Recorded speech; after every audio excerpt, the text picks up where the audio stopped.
la crisis en España, inminencias de un cambio profundo y sus consecuencias. Como el nombre lo indica, va a estar sustentada o basada en el caso español. Entendemos que tomar el caso español tiene varias cuestiones interesantes que pueden servir en el marco de este seminario. Algunas son de índole más general, la cuestión de poder ver la crisis actual desde la óptica de un país europeo.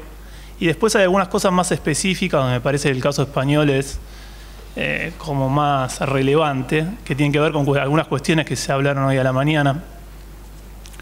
Entre esas cuestiones está la relevancia de la deuda como el condicionamiento de la política económica, como condicionamiento de la autonomía de los gobiernos para ejercer la política económica. Y el otro es claramente España como un ejemplo paradigmático de la política de austeridad como forma de salir de la crisis, ¿no? En esos dos puntos me parece que el caso español es un poco más específico sobre la conexión del que se habló hoy a la mañana con la crisis europea. Y el otro elemento que no se habló tanto a la mañana, pero que también es bastante particular de lo que se está viendo en España, es la emergencia de actores sociales que enfrentan estas políticas y que han avanzado en la organización política, claramente, que es la forma donde se empieza a incidir sobre la realidad. Bueno, la exposición va a estar a cargo de Viviana García. Ella es doctora en Economía Internacional y Desarrollo. Actualmente trabaja en la Universidad Complutense de Madrid en la materia Economía Aplicada. También es investigadora del Instituto Complutense de Estudios Internacionales. Recientemente ha publicado algunos trabajos importantes como quiénes son los mercados y cómo nos gobiernan, qué hacemos con la deuda y economía política mundial. Aparte ha publicado en distintas revistas académicas cuestiones vinculadas a la financiarización y a la crisis en la zona euro. Bueno, agradeciendo que seas parte de este seminario, te cedo la palabra. Vale, muchas gracias. ¿Se escucha bien? Bien, bueno, lo primero, gracias Pablo por la presentación, gracias a Cefidar por invitarme a este seminario, en primer lugar por haber tenido la oportunidad de escuchar a lo largo del todo el día presentaciones que me han resultado verdaderamente interesantes, y también en segundo lugar por poder ahora yo compartir con ustedes lo que es la experiencia del caso español. Ahora nos encontramos además en un momento especial quizá por las posibilidades que pueden abrirse, pero en cualquier caso difícil, ¿no? Y bueno, venir precisamente a América Latina, que es una región que nos inspira como referencia, ¿no? Poder venir a compartir el análisis es muy gratificante. Es sabido, yo creo, que en la eurozona y particularmente en los países que llamamos de la Europa periférica, la crisis financiera primero y económica después se está viviendo con especial severidad, ¿no? En este sentido, España es un caso ejemplar, es un caso paradigmático, y aquí les adelanto que la historia que voy a contar no es tan linda como la que el compañero boliviano nos ha contado esta mañana, por desgracia, ¿no? Viene a ser una historia más bien triste. Pablo daba algunos elementos de esa ejemplaridad a la que me refería. España, previo a la crisis, registra un periodo de crecimiento, una expansión sostenida en el tiempo, desde mediados de los años 90 hasta 2008, un crecimiento, podemos decir, potente en relación al contexto regional y a la época, entre el 5 y el 8% anual, y precisamente viniendo de ese crecimiento tan importante, la recesión toma en nuestro país una dureza especial. También es paradigmático de España de la aplicación de las políticas de austeridad y de haber insistido de forma como alumno ejemplar, ¿no?, con respecto a los mandatos de la Troika, de haber insistido en una gestión que a lo largo de los años se demuestra dos cosas fundamentalmente. Por un lado, profundamente injusta, generadora de desigualdades, ¿no?, también hemos hablado ya de algo esta mañana, y a la vez profundamente ineficaz desde el punto de vista de la reactivación económica. Lo que yo vengo aquí a plantear es que pensamos que hay un diagnóstico inadecuado en el que se insiste, en el que se inspiran esas políticas de austeridad, y que si no es haciendo un diagnóstico adecuado, que inevitablemente pasa por saber incorporar el papel crucial que tiene la deuda, que está jugando el sobreendeudamiento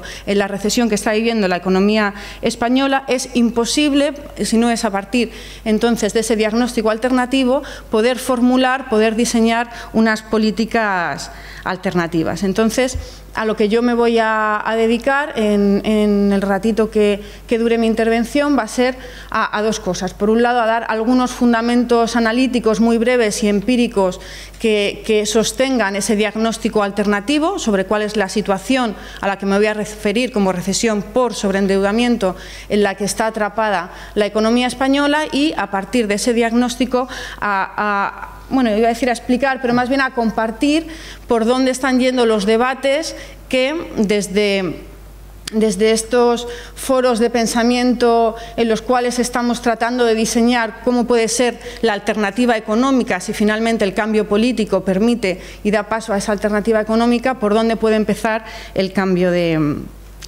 modelo, ¿no? Empezaba, por tanto, reconociendo, creo que es básico empezar tomando en cuenta que el tipo de crisis al que nos enfrentamos es una recesión que podríamos llamar especial, ¿no? Especial desde el punto de vista de su especial dificultad para gestionarla, su especial gravedad. Para entendernos, es una recesión en la que se están demostrando absolutamente inservibles las políticas tradicionales, pues por ejemplo, de política monetaria. Queda evidente que la teoría convencional ha demostrado sobradamente sus deficiencias, ¿no? El enfoque ortodoxo fue incapaz de predecir la crisis, incapaz de prevenirla, y ahora también está siendo incapaz de gestionarla, ¿no? Precisamente con esa idea de que necesitamos un diagnóstico que coloque a la deuda y que otorgue a la deuda el papel que le corresponde, y que sea capaz entonces de interpretar de dónde viene esa gravedad. Brevemente, ¿no?, sin pararnos a explicarlos, pero yo creo que sí conviene explicitar que hay referentes analíticos, referentes teóricos que nos dan las claves para entender el tipo de recesión con sobreendeudamiento en el que está atrapada la periferia europea, ¿no? Trabajos como el artículo de Fisher de 1933 sobre su planteamiento de deflación por deuda, la hipótesis de la fragilidad financiera por Minsky, ambos planteamientos recuperados últimamente por Ku, cuando hace análisis de la economía japonesa y extrapola ese enfoque suyo de la recesión de balances a otras zonas del planeta. En el fondo nos están brindando, nos están dando, ¿no? Podemos pensar que si queremos podemos utilizar esos elementos analíticos heterodoxos para así entender qué es lo que está pasando. Sintéticamente son tres ideas básicas, yo creo, las que hay que incorporar, ¿no?, a nuestra mirada para poder entender lúcidamente lo que le está pasando a la periferia europea. Por un lado, insistir en esa idea de que se ha generado un binomio perverso que se retroalimenta entre sí, entre sobreendeudamiento y recesión, ¿no? Cuando digo es una recesión especial, lo que tiene de especial es que es una recesión consecuencia del sobreendeudamiento y que se desarrolla en un contexto de sobreendeudamiento, ¿vale? Ahí tendríamos el primer elemento teórico a tener en cuenta. En segundo lugar, esta idea tan de Minsky, ¿no?, de explicar la crisis a partir de la expansión. Ese sobreendeudamiento precisamente fue la base en la que se financió el crecimiento previo. Es importante no olvidar esta idea, ¿no?, sobre todo si estamos pensando en diseñar políticas de salida de la crisis que deberían no reeditar el mismo tipo de crecimiento que nos llevara a la misma la misma situación. Y, por último, también esa idea, yo creo, fundamental, ya presente en los trabajos de Fischer, pero que Kuh explicita y enfatiza, yo creo, muy bien, esa idea de que en una recesión como esta, en una recesión por sobreendeudamiento, pagar deuda profundiza la recesión. No estamos, por tanto, hablando simplemente de una cuestión de inequidad, y no es por quitarle importancia a las cuestiones de inequidad, estamos hablando de una cuestión puramente económica, ¿no? Cuando estamos en situación de recesión de balances y, por tanto, tenemos que los agentes privados, así es como define Kuh una recesión de balances, maximizan la devolución de su deuda. El pago de la deuda es equivalente a la contracción de la demanda interna y, por tanto, y utilizando aquí ya la palabra que utiliza la expresión de Fischer, ¿no? Los deudores, cuanto más pagan, más deben, porque con esos pagos de deuda y esa contracción de la demanda lo que están haciendo es alimentar la recesión. Bien, bueno, muy sintéticamente, pero por ubicar, yo creo que estas coordenadas analíticas, estas gafas teóricas, son las que nos permiten empezar a entender un poco la espiral perversa, ¿no? y terrible en la que está enredada la periferia europea y la economía española en particular. Por si fuera poco, podríamos decir, hay que considerar factores que además agravan la situación para el caso español. Algunos se derivan de la pertenencia de España a la zona euro y, por tanto, son compartidos por otros países como Grecia, Portugal, Italia o Irlanda, ¿no? El primero de ellos es el tipo de unión monetaria, no me voy a extender, que se ha configurado, una zona libre en su movimiento de capitales y que ha potenciado la generación de dos modelos de crecimiento, ¿no? Uno liderado por la deuda y otro liderado por las exportaciones.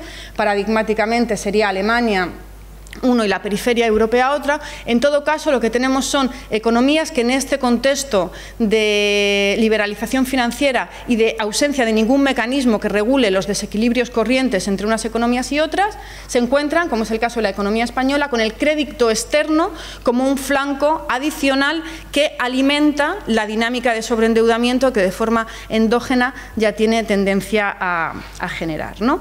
En segundo lugar, hay que tener en cuenta que dentro de esta dinámica que tiende, por tanto, a generar burbujas de crédito y problemas de sobreendeudamiento en las economías periféricas, nos encontramos en que estas crisis de deuda se generan en un contexto en el cual deudores y acreedores comparten la misma referencia monetaria y, por tanto, la misma política monetaria. Una política monetaria, evidentemente, que no se decide colectivamente de una forma democrática, ¿no? sino en la cual se impone la hegemonía alemana. Lo que tenemos es que ante una crisis de deuda y los evidentes intereses contrapuestos entre acreedores y deudores, la gestión monetaria se ve plegada a los intereses de la parte acreedora, ¿no? Lo cual despoja de un importantísimo instrumento para la parte deudora. A esto tendríamos que añadir, o como correlato de esto, tenemos que considerar que la parte deudora, además, se ve sometida a la amenaza constante de lo que llamamos riesgo de salida. Es decir, por decirlo en dos palabras, de abandono del euro, ¿no? En una situación en la cual estas economías débiles, muy endeudadas, el abandono de la divisa fuerte, euro, y el paso a una divisa con toda seguridad mucho más débil, con la consecuente devaluación, pues tendría en el corto plazo un impacto económico muy potente en términos de multiplicación del valor real de los pasivos externos, aumento del valor real de las importaciones, pérdida del valor adquisitivo, etcétera, ¿no? Es como una espada de Damocles, un riesgo que aparece. El tercero de los agravantes derivados de las dificultades derivadas de pertenecer a la zona euro en este contexto de crisis está también relacionado. Es precisamente el hecho de carecer de instrumentos, el no contar con soberanía monetaria. Pensemos que la eurozona más bien es peculiar. Tenemos estados que emiten sus propias deudas públicas, pero no tienen capacidad de gestión de su moneda. Por tanto, lo que encontramos es que son estados que están muy vulnerables a que en cualquier situación, cualquier coyuntura en la cual se desencadenen tensiones especulativas en contra de sus títulos, al no tener capacidad, instrumentos para atajar esas tormentas especulativas, pues lo que pueden ser presiones especulativas derivadas, por ejemplo, crisis de deuda soberana en 2012 como rebote de las negociaciones del rescate griego, ¿no? Unas tensiones especulativas que llegan de rebote por factores externos pueden desembocar en una crisis de liquidez y como consecuencia, si desencadena fuga de capitales, en crisis de solvencia. Es decir, el estar tan absolutamente carentes de instrumentos para gestionar incluso una situación que podría ser coyuntural de presiones especulativas, coloca a los Estados en una posición de vulnerabilidad fiscal enorme. A esto tendríamos que añadir factores que son ya más específicos, yo los llamaría debilidades estructurales de la economía española. Muy rápido, no sé hasta qué punto son conocedoras de la economía española, pero estamos hablando de una estructura productiva avanzada, lo industrial, pero con carencias importantes, entre ellas, para el caso que nos ocupa, una hipertrofia importantísima con respecto a su sector inmobiliario, una hipertrofia, una desproporción en el tamaño de este sector, que es algo histórico de la estructura económica española, pero que se agrava con la crisis. Pensemos con la crisis y con la expansión previa a la crisis. Para ilustrar un poco la locura, pensemos que en los años de expansión la tasa de inversión de la economía española crece 9 puntos porcentuales. De esos 9 puntos porcentuales, 7 de la tasa de inversión son de inversión en el sector inmobiliario, ¿vale? O sea, estamos hablando de una locura importante. Otro factor propio de la economía española es una dependencia muy alta del exterior, ¿no? Aquí, un poco para ilustrarlo, las barras son el PIB en base 100 y la línea roja, que está en el eje de la derecha, es el saldo corriente en tanto por ciento del PIB. Bueno, hay una correspondencia, aquí está solamente el periodo de crecimiento y crisis, pero hay una correspondencia histórica entre crecimiento del PIB y agravamiento del déficit corriente de la economía española. Como pueden ver, solamente el estancamiento del PIB corrige el saldo y el déficit llega a cotas muy elevadas, ¿no? Cercanas al 10% del PIB.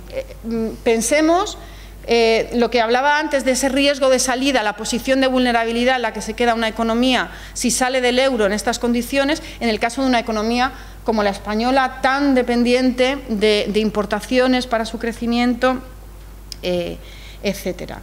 El tercer factor especial de la economía española, el tercer factor agravante, es que tiene una precariedad importante tanto en su sector bancario como en su sector fiscal, ¿no? Empecemos por el sector bancario. Aquí lo podemos ver, aquí he puesto la deuda de los distintos sectores en base 100, desde mediados de los 90, que es cuando empieza el periodo de crecimiento. Están igualados sus niveles, ¿no? Por tanto, no nos está diciendo nada del valor absoluto del endeudamiento de cada sector, eso lo veremos luego, pero sí sobre su crecimiento. La etapa de crecimiento es crecimiento basado en sobreendeudamiento, pero con diferencia el sector que más fragiliza su posición financiera es el sector financiero, ¿no? Para que nos hagamos una idea, en una década multiplica su deuda en términos absolutos por 25. Otra característica que hace que el sector financiero sea muy débil es que además está muy concentrado en el sector inmobiliario, ¿vale? Pensemos que en torno al 60% del crédito que concede el sector financiero durante la expansión es crédito promotor, es decir, crédito que está relacionado con el sector inmobiliario, cuando en el sector inmobiliario lo que se está generando es una burbuja, es decir, un sector financiero que se está endeudando mucho y además que se está comprometiendo con activos que se convertirán en activos tóxicos, ¿no? que no tienen valor, y además un elemento que añade peligrosidad a esta fragilidad financiera del sector bancario es el alto componente externo de su exposición, ¿vale? La deuda externa, también luego vamos a ver alguna concreción más, pero ya para que nos vayamos haciendo la idea. Además, se genera una interacción perversa entre esta fragilidad bancaria y la fragilidad fiscal. Por una parte, porque gran parte una parte importante del deterioro fiscal que sufre el Estado español, las cuentas públicas durante la crisis, se derivan precisamente de los rescates bancarios, ¿no? Podemos decir por ese lado que la fragilidad bancaria deviene en fragilidad fiscal en la medida de que erosiona las cuentas públicas, pero también a la inversa tenemos que considerar que los balances bancarios cada vez más tienen títulos de deuda pública en sus carteras, ¿no? Y por tanto ahí hay una imbricación de ida y vuelta entre la posición financiera del Estado y de las entidades bancarias. Más o menos tomando en cuenta esta caracterización y estos factores especiales de la economía española, para tratar de caracterizar la situación en la que se encuentra ahora, yo creo que es útil que nos representemos una secuencia, un relato que yo creo que se puede sintetizar en cuatro fases, ¿no? Voy a pasar por ellas muy rápidamente, pero yo creo que hay que tener en cuenta primero esa primera fase de crecimiento desde mediados de los años 90 hasta 2008, que fundamentalmente se corresponde con una fase de expansión a lo Minsky, podemos decir, crecimiento basado en sobreendeudamiento, una deuda que no está vinculada al aumento de capacidad de generación de renta de la economía, sino que está apoyada en dinámica especulativa, se están formando burbujas tanto inmobiliaria como bursátil en la economía española, ¿no? Y ahí se dan efectos que se refuerzan. Ese sería el primer capítulo de la historia, ¿no? Ese boom, esos años buenos, cuando Aznar decía España va bien, se estaban poniendo los mimbres para la explosión posterior. Ese poner los mimbres para la explosión posterior es lo que llamamos, sería la segunda etapa, que se estaba gestando un alto grado de fragilidad financiera sistémica, ¿no? Por utilizar también la nomenclatura de Minsky. En tercer lugar, ese grado latente de fragilidad financiera se convierte en patente cuando hay un cambio de expectativas, que en este caso viene determinado por el cambio de ciclo de la economía mundial. Lehman Brothers en 2008 tiene un impacto claro. Ahí las expectativas lo único que hacen es reconocer lo que era cierto desde hacía mucho tiempo, la posición débil, financieramente débil, de la economía española. Y a partir de ese momento, de ese cambio de expectativas y, por tanto, de ese corte en la financiación que estaba financiando y refinanciando la burbuja de crédito en la que estaba creciendo la economía española, ya llegaríamos a la situación de recesión por sobreendeudamiento en la que nos encontramos ahora mismo. Brevemente voy a ilustrar esta secuencia con algunas pruebas empíricas, con algún gráfico que ilustre cómo efectivamente en el caso español se replica esta secuencia. Es un caso prácticamente de libro, ¿no? Pero bueno, lo que es la secuencia estaría ya contada. Este es el relato. Bien, aquí tenemos este gráfico, me parece muy expresivo también por la capacidad de largo plazo, empieza a principios de los años 60. Tenemos en tasas de crecimiento el PIB nominal y el crédito concedido, y nos permite identificar claramente cómo esos años que yo identifico de crecimiento por sobreendeudamiento, de crecimiento a lo Minsky, lo que suponen no solo se caracterizan que sí por un crecimiento desorbitado de los niveles de crédito, sino que lo más característico es el desacople, el desfase entre el crecimiento de la producción real y el crecimiento del crédito. Pensemos que en esa época de crecimiento, que está sombreada con la línea de puntos, teníamos un PIB nominal creciendo entre el 5 y el 8% anual, y mientras teníamos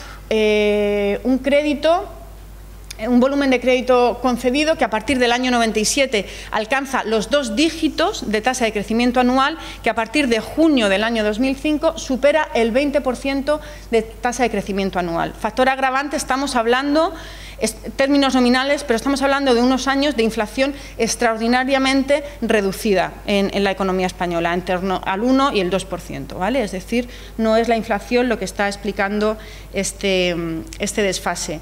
Esta expansión desorbitada del crédito está relacionada con la formación de burbujas inmobiliarias, ¿no? Lo cual ilustra esa dinámica especulativa que estaba sosteniendo el asunto. Aquí lo que vemos es cómo es el crédito promotor, es la línea gris, la línea más clarita, el crédito que va destinado a financiar esas actividades ligadas con la burbuja, el que está creciendo a tasas superiores. Sin embargo, si desglosamos cuál es el crédito concedido al sector industrial, descontando el sector inmobiliario, nos quedaríamos con la línea roja, que tiene unas tasas de crecimiento ciertamente mucho más moderado. Bien, en segundo lugar, decíamos, este tipo de crecimiento basado en sobreendeudamiento, en dinámica especulativa, va gestando, por supuesto, un nivel de fragilidad financiera, de vulnerabilidad financiera latente extremadamente peligroso, ¿no?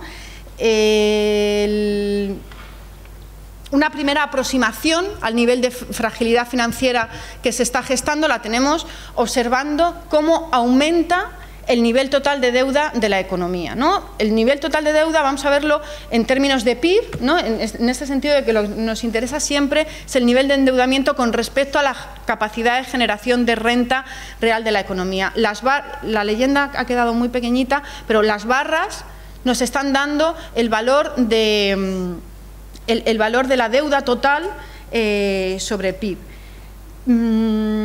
Pensemos, y está medida en la escala de la derecha. En cualquier caso, pensemos que estamos hablando de que si a mediados de los 90 la deuda total de la economía española, total, pública y privada, estaba en torno al 100% del PIB, en 10 años sobrepasa el 400% del PIB.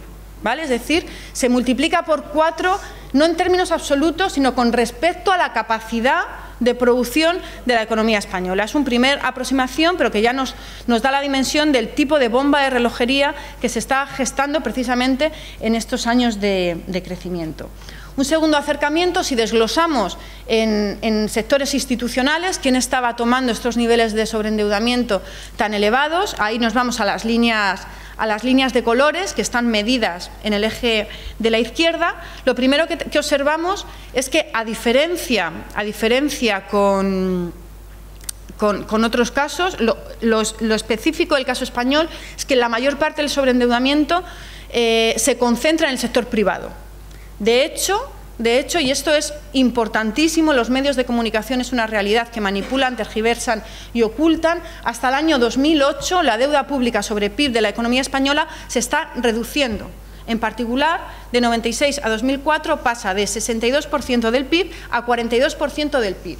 La deuda pública española crece como consecuencia de la crisis financiera, no es causa de la crisis, es consecuencia. ¿Vale? Hasta 2008 lo que teníamos era una deuda privada, ¿no? La deuda pública en el gráfico es la línea amarilla. Si vemos, está descendiendo precisamente, no se ven las fechas, pero el punto en el que empieza a subir la línea amarilla es 2008. El endeudamiento público como consecuencia de la crisis. En la gestación de la fragilidad financiera que hace estallar la crisis y que, por tanto, es causa de la crisis, lo que tenemos es endeudamiento de los sectores privados. Las empresas no financieras, que es la línea roja, el sector institucional más endeudado, y las familias, que son la línea verde, multiplican grosso modo su endeudamiento por 6. Este por 6 no es en términos de PIB, ¿vale?, sino en términos absolutos, mientras que las entidades financieras, ya lo hemos comentado antes, lo multiplican por 25. ¿Vale? Es decir, gran aumento de la deuda total, concentrada en el sector privado, y el crecimiento absolutamente explosivo es el de endeudamiento que toman las entidades financieras. Pensemos que el sector financiero por sí solo, a mediados de los 90 tenía una deuda en torno al 20% del PIB, y en el año 2008 él solo tiene una deuda del 100% del PIB. ¿Vale? Es decir, una deuda muy importante.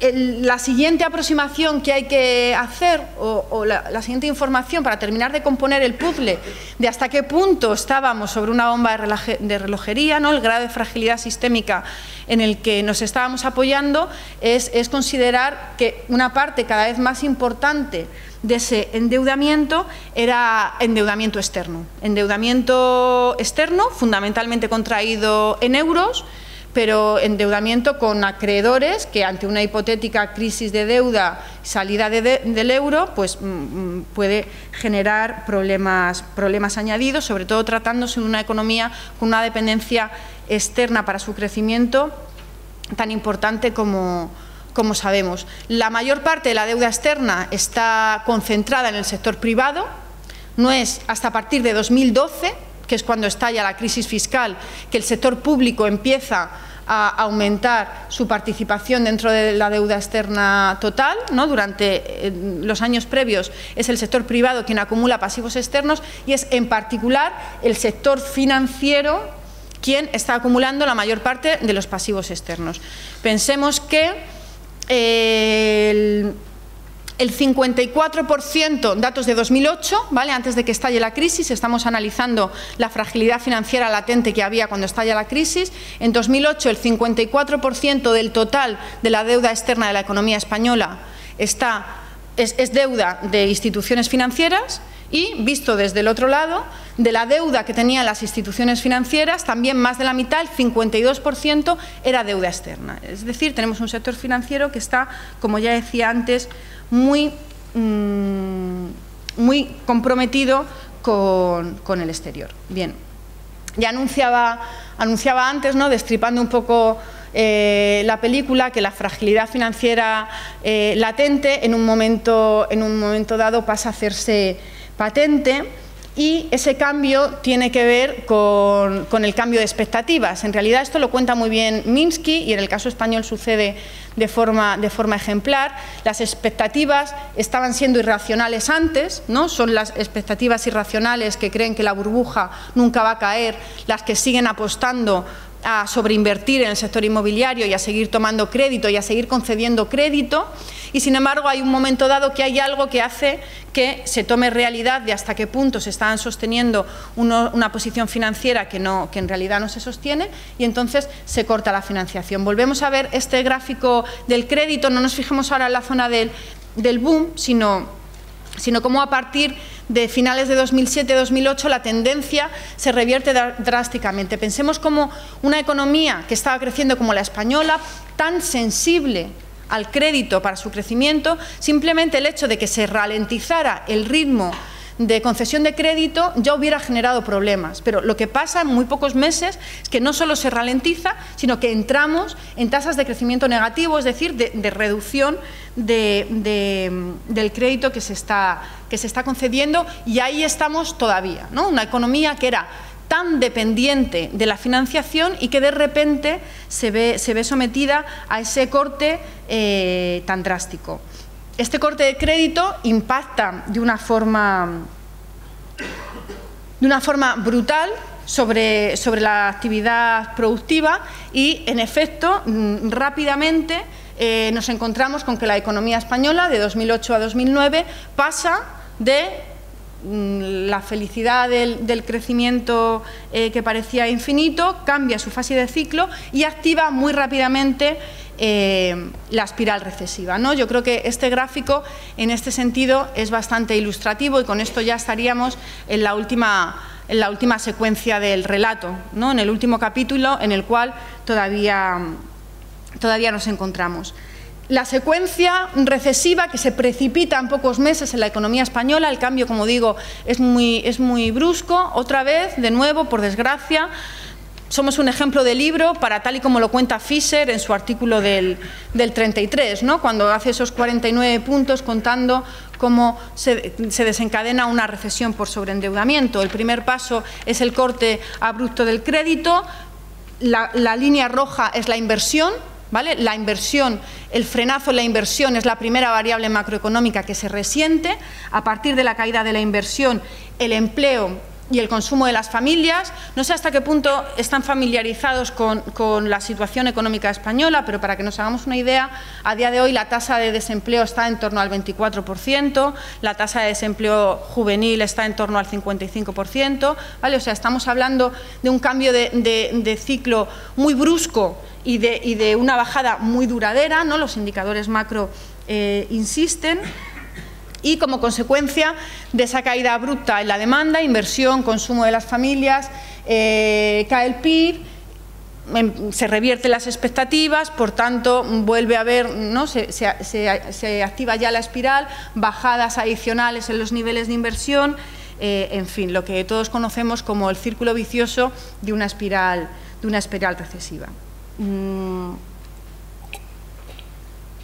definitiva, podemos decir que la situación desde 2009 hasta ahora, y estamos hablando de 5 o 6 años, es virtualmente de bloqueo económico, ¿no? De esa situación de espiral recesiva que no se desbloquea. Por un lado, tenemos al sector privado en una situación que se corresponde con la que describía al principio de la intervención, ¿no? De recesión de balances. El sector privado desapalancándose, utilizando la terminología de Q, fundamentalmente las empresas no financieras reducen al máximo sus gastos de inversión porque priorizan devolver el máximo de lo que pueden de sus deudas.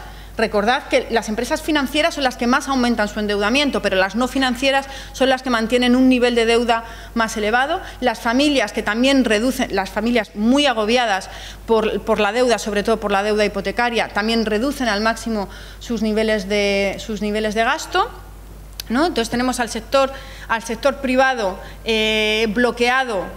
bloqueando su demanda, aplastada por esa losa de la deuda, ¿no? Por decirlo gráficamente, y por otro lado tenemos a un sector público que, insistía antes, hasta 2008 tenía unas cuentas perfectamente saneadas, de hecho cumplía sobradamente los requisitos del Pacto de Estabilidad de la Unión Europea, pero que como consecuencia de la recesión deteriora muy rápidamente su posición, ¿no? Fundamentalmente, y esto también porque va en contra de lo que dicen los medios, pero fundamentalmente como consecuencia de caída de sus ingresos, de caída de los ingresos públicos, más que como aumento de los gastos públicos. Pero bueno, el asunto es que muy rápidamente el sector público se ve damnificado y acusa la crisis financiera. Una crisis financiera que, como demostró el episodio de 2012, ¿no? En el cual ese riesgo de vulnerabilidad fiscal al que yo me refería al principio se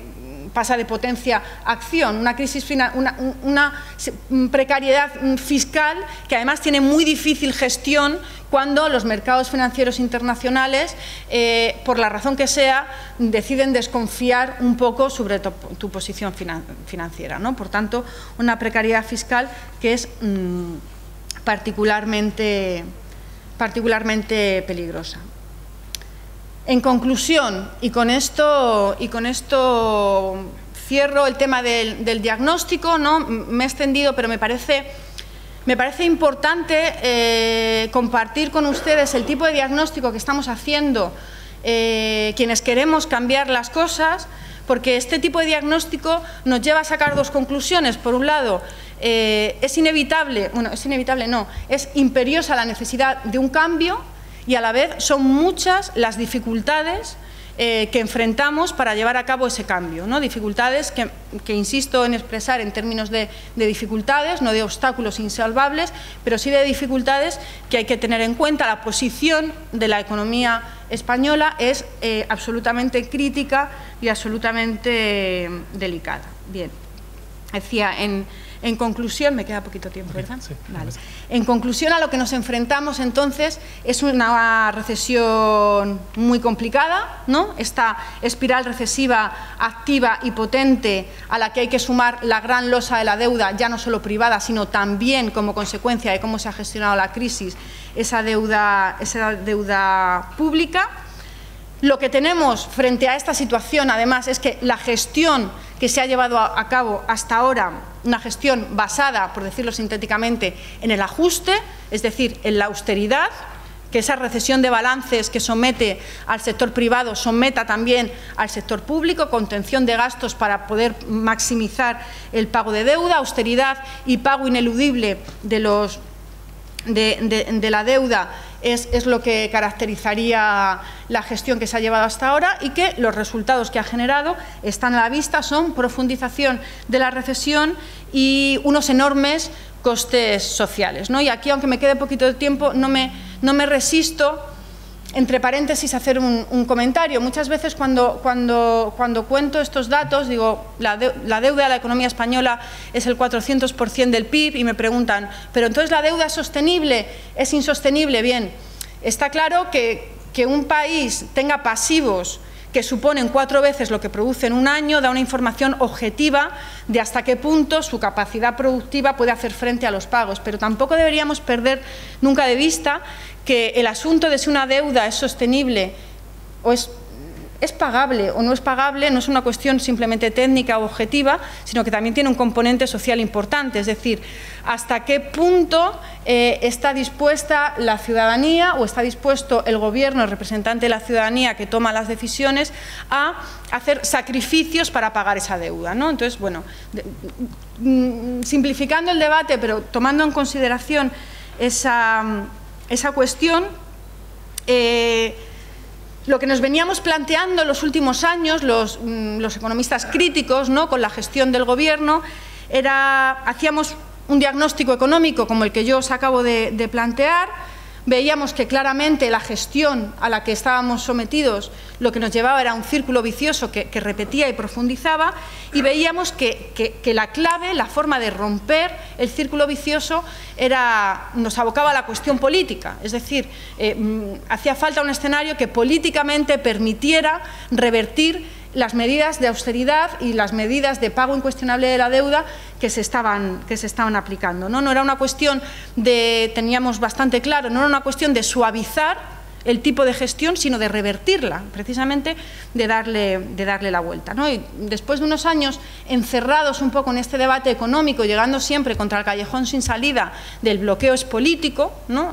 Con estas coordenadas políticas nunca se va a poder romper el círculo vicioso, el bloqueo económico en el que se encuentra atrapado el país. Bueno, la novedad es que en los últimos meses en España se abre la posibilidad, no simplemente la posibilidad, lo cual ya es mucho, pero tampoco es todo, la posibilidad de que ese nuevo escenario político en el cual se puedan ensayar políticas alternativas se genere, ¿no? No sé hasta qué punto están informados. Recientemente hubo elecciones municipales y autonómicas que ya denotan, que ya ha supuesto un cambio de signo político en bastantes gobiernos municipales y regionales, y en 2 o 3 meses tenemos elecciones generales. Por tanto, España está ahora mismo elecciones generales en las cuales, ya digo, no es ni mucho menos, ni siquiera diría probable, pero es posible que se abra la puerta al cambio político. En este nuevo escenario, y repito, tomando muy en serio las referencias de las experiencias de gestión alternativa al neoliberalismo, diferentes entre sí, pero ilustrativas todas, que se han desarrollado en América Latina, estamos empezando a afrontar el debate económico sobre el qué hacer con otra ilusión y con otras perspectivas. Estamos bastante en la idea, lo decía antes, ¿no?, de que no se trata de suavizar las políticas, sino que se trata de revertir, de transformar, ¿no? Antes decía Jaime, o gestionas la crisis o transformas, ¿no? Yo creo que tenemos claro que la única opción no suicida para la población económica española es la transformación, y que esa transformación tiene que ser integral del modelo productivo, del modelo distributivo, del modelo financiero, pero estamos centrando mucho el debate, ¿no? La situación ahora mismo es como de bloqueo económico, localizando cuáles son los dispositivos, cuáles son las primeras llaves que pensamos que tenemos que abrir para ya poder empezar a reformular lo económico desde un punto de vista más amplio.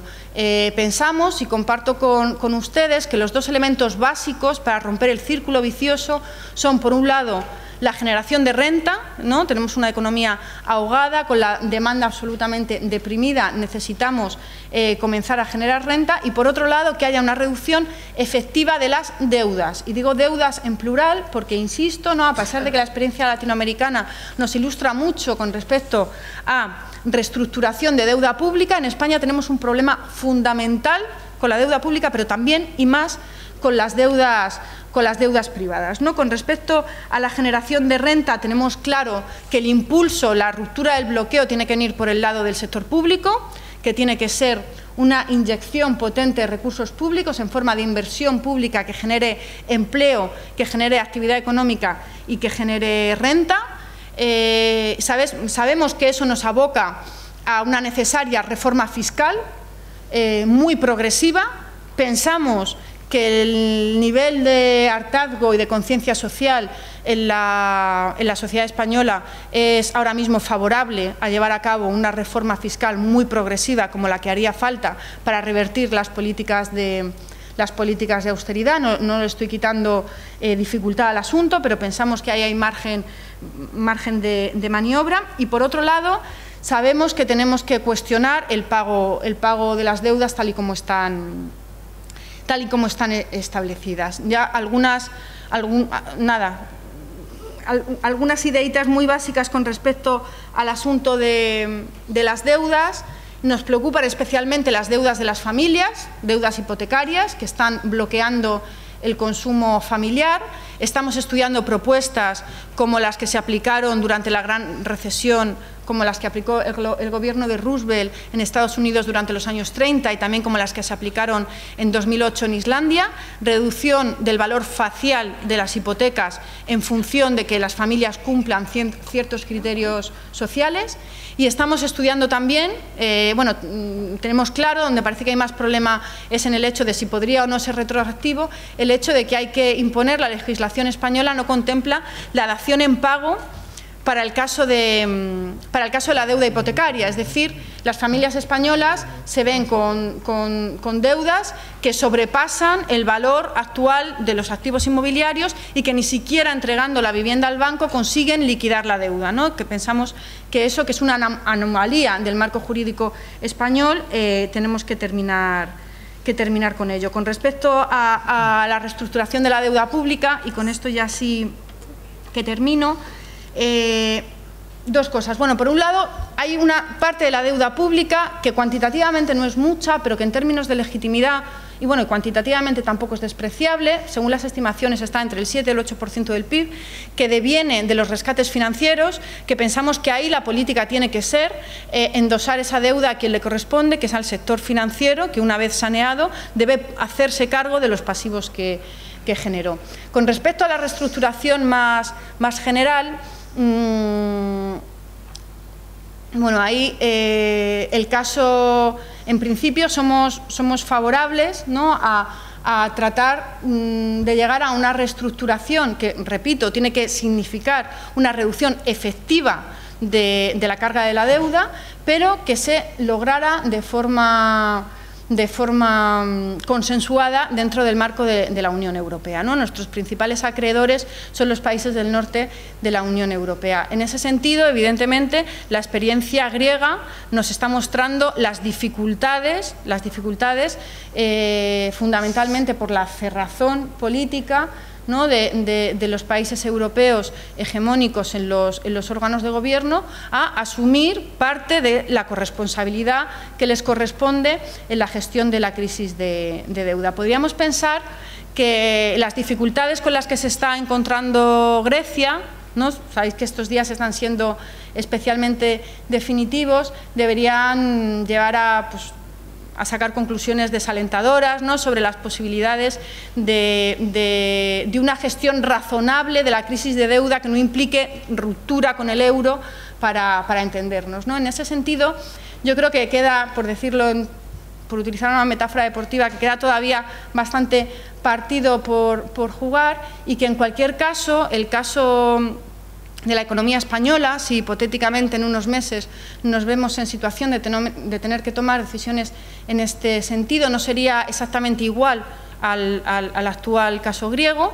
En primer lado, porque la economía española significa económicamente mucho más que la economía griega dentro de la Unión Europea y, por tanto, la deuda española es más importante que la deuda griega. Utilizando el símil, podríamos decir que pensamos que la economía española es una economía sistémica, ¿no?, como cuando se habla de los bancos sistémicos. Pensamos que quizás somos una economía demasiado grande para dejarnos caer. Pensamos que esa es una diferencia que mejora la correlación de fuerzas con respecto a la situación en la que está ahora la economía griega. Y la segunda diferencia, y con esto ya sí que termino, es que actualmente El gobierno griego está solo en el Consejo Europeo defendiendo la posición, en realidad no solo de Grecia, la posición de los pueblos deudores, de los pueblos de la periferia europea, ¿no? En el caso de que hubiera cambio político en España, ni Grecia estaría sola defendiendo esa posición, ni España estaría sola defendiendo esa posición, y pensamos que esto hace también una diferencia importante. Muchas gracias. Muchas gracias.